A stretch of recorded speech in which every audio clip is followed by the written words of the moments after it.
Bertemu lagi dengan kami GRI TV. Seputar info kembali hadir di sela-sela aktivitas Anda, yang akan memberikan berita-berita terbaru dan aktual hari ini. Pemirsa, peristiwa pemberian denda oleh PT PLN, Persero, kepada pelanggannya akibat permasalahan meteran listrik kembali terjadi. Kali ini, insiden tersebut menimpa Lensa Wasisno. Karena hal menimpa dirinya, hal tersebut didampingi kuasa hukumnya Lau Arif dan Associates berkantor Jalan Lintas Sumatera kilometer 137, Bangunsari, Kecamatan Datuk 50, Kabupaten Batubara, Jumat, tanggal 7 Juli tahun 2023. Lensa Wasisno bercerita, dirinya dan keluarganya dikenakan denda oleh PLN karena dituding melakukan pencurian listrik. Kejadian bermula ketika 3 petugas PLN 3 orang petugas P2TL bersama 1 orang polisi mendatangi rumahnya.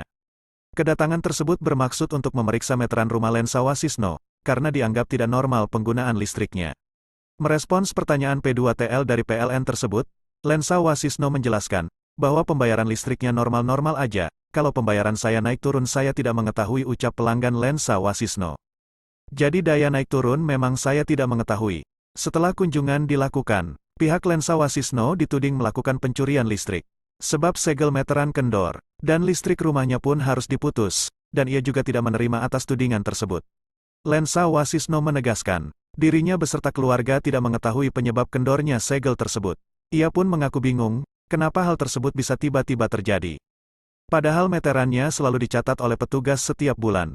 Kemudian selanjutnya karena hal tersebut ditudingan PLN kepada dirinya. Ia pun minta pendampingan di kantor Lau Arif untuk masalah hal tersebut. Wasisno salah satu pelanggan PLN dengan nomor ID pelanggan 121140275194. Jadi permasalahannya ada kami duga tim dari P2TL itu penertiban pemakaian tenaga listrik. Yang diduga ini dilakukan oleh Aprilianti Siagian, Peri MS, Dionisius MS, dan Sandi S pada klien saya Lensa Wasisno.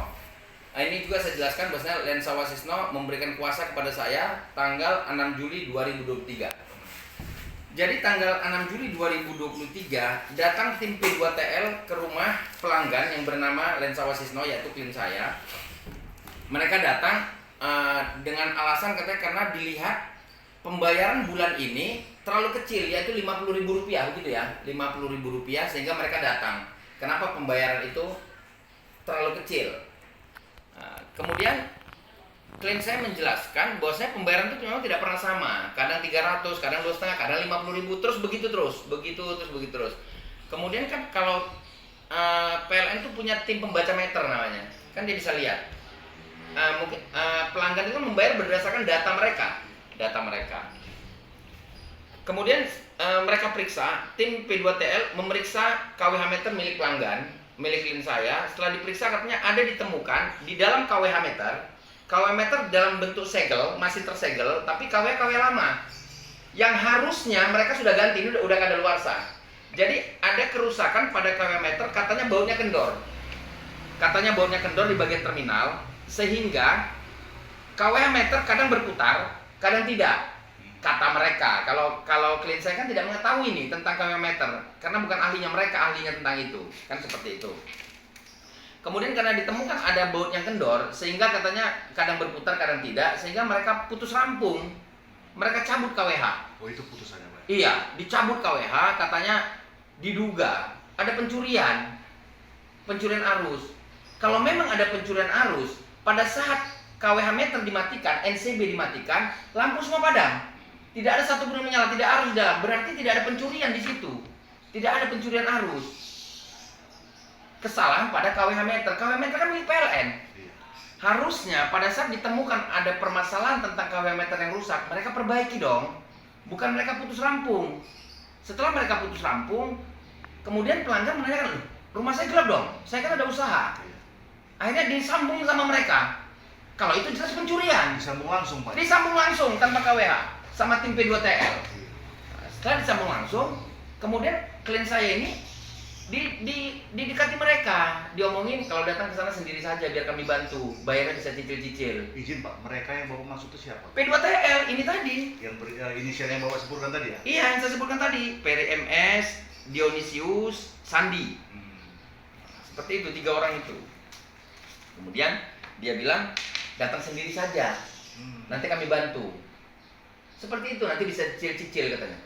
Oh, artinya ada denda di situ Pak? Ada denda, mereka cicil-cicil. Izin Pak, tadi Bapak sempat menyampaikan bahwasanya ada KWH di dalam KWH itu bermasalah kan gitu. Iya. Itu kan untuk mencapai KWH tersebut Pak, ada segel yang dikerahkan sama Ada. KWH. Ada kerusakan di situ? Tidak ada.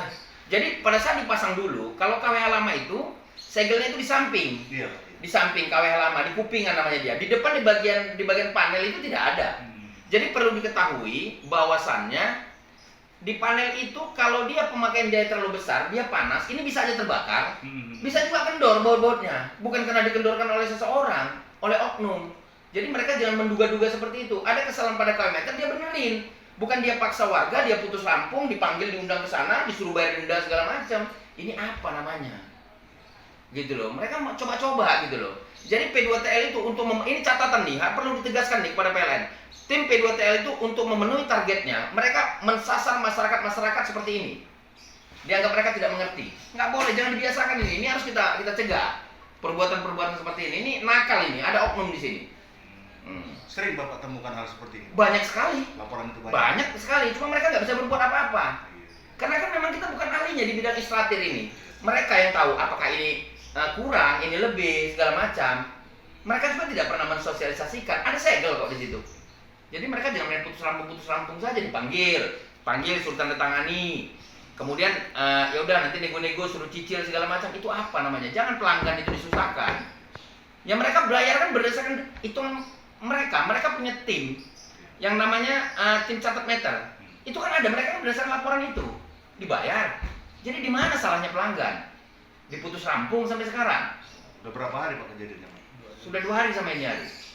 Jadi izin Pak, itu kan dari pihak pengacaranya Bapak ini Pak ya. Kalau Bapak lah sebagai nasabah langsung pelanggan langsung kan gitu Pak. Apa yang Bapak rasakan terkait masalah tindakan pihak PLN kepada Bapak? Ya dirugikan. Ya terutama ya dirugikan. Malu juga kan? Malu dilihat tetangga, kan ada pemutusan berarti dia nggak bayar kan seperti itu. Iya Pak. Ya. Udah jelasnya keberatan lah Pak. Keberatan lah gitu. Ya maunya saya ya dipasang kembali. Itu aja maunya. Ya. Jadi harusnya pihak PLN itu kalau KW meter sudah kadaluarsa dan mereka harus ganti yang baru. Memang semuanya sudah diganti, tapi punya klien saya ini belum diganti mereka. Kemudian ini perlu ditegaskan kepada PLN wilayah Provinsi Sumatera Utara agar menindak tegas PLN Ranting 50 karena udah semena-mena ini terhadap pelanggan. Harusnya mereka kalau memang ada kerusakan pada KW meter, mereka kasih tahu, oh ini kendor. Jangan dia menduga-duga ada pencurian arus. Kalau pencurian arus, pada saat KW meter dimatikan, NCB dimatikan, tentu masih ada yang nyala di dalam. Tapi pada saat dimatikan NCB, tidak ada satupun arus di dalam, tidak ada yang nyala. Oh sempat diuji tuh Pak? Sempat kita uji, berarti tidak ada pencurian arus di situ. Kalau kesalahan pada KWH meter, itu milik PLN, dibenerin. Bukan dicabut, kemudian pelanggannya disuruh bayar denda, bukan itu. Salah, jangan sepihak. Jadi saya tunggu untuk pemasangan kembali pihak PLN mengganti KWH meter untuk meminta maaf kepada pelanggan. Kalau tidak, saya akan gunakan upaya hukum. Saya akan laporkan percobaan pemerasan. Sampai jangka waktu berapa hari Pak? 3 hari saya kasih waktu. Oke, terima kasih Pak ya.